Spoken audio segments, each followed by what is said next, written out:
नमस्कार मित्रांनो, पुन्हा एकदा तुमच्यासाठी एक छानशी गोष्ट घेऊन आलेलो आहोत, ज्याचं नाव आहे हरवलेलं कोकरू सोनू.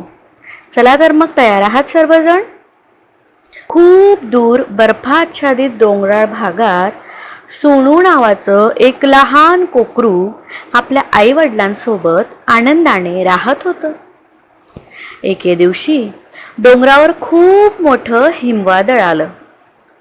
जोरदार वारे, बर्फाच्या वादळामुळे सोनू आपल्या आईवडिलांपासून वेगळं झालं. वादळ थांबल्यानंतर सोनूला कळलं की तो एका अनोळखी ठिकाणी एकटाच आहे. तो खूप घाबरला. आई, बाबा, तुम्ही कुठे आहात? पण त्याला कोणतंच उत्तर मिळालं नाही. रडत रडत सोनू जंगलेच्या दिशेने चालू लागला. रस्त्यात त्याची भेट बनी सशाशी झाली. बनीने विचारलं, तू इतका दुःखी का आहेस? सोनूने त्याला आपली सगळी गोष्ट हळूहळू सांगितली. बनीला सोनूची खूप दया आली.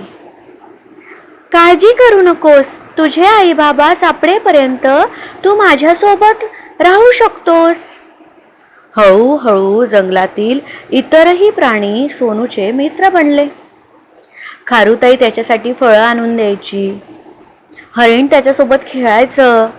पोपट त्याला हसवायचा प्रयत्न करायचा. पण प्रत्येक रात्री सोनूला त्याच्या आईवडिलांची खूप आठवण यायची आणि तो रडायचा. एके दिवशी जंगलात एक म्हातारा कासव आला. तो सोनूला पाहू लागला आणि त्याने सांगितलं, काही दिवसांपूर्वी मी डोंगराजवळ 2 मेंढ्या पाहिल्या होत्या. त्या आपल्या हरवलेल्या पिलाला शोधत होत्या. ते ऐकताच सोनू आनंदाने उड्या मारू लागला. खरंच? दुसऱ्या दिवशी सकाळी मित्र सोनूला डोंगराकडे घेऊन गेले. तिथे दूर 2 मेंढ्या आपल्या पिल्याला शोधत उभ्या होत्या. सोनू! आई बाबांनी त्याला पाहताच धावत येऊन मिठी मारली. सोनूही धावत जाऊन त्यांना बिलगला. सगळ्यांच्या डोळ्यात आनंदाश्रू आले. आई म्हणाली, आम्ही तुला सगळीकडे शोधत होतो. सोनू हसत म्हणाला, मलाही तुमची खूप आठवण येत होती. आता निरोप घेण्याची वेळ जवळ आली होती. सोनूला आपल्या नवीन मित्रांना सोडून जायचं नव्हतं. तेव्हा त्याचे बाबा त्याला म्हणाले, कुटुंब फक्त रक्ताच्या नात्याने बनत नाही. कठीण काळात जो आपली साथ देतो तोही आपल्या कुटुंबाचाच भाग असतो.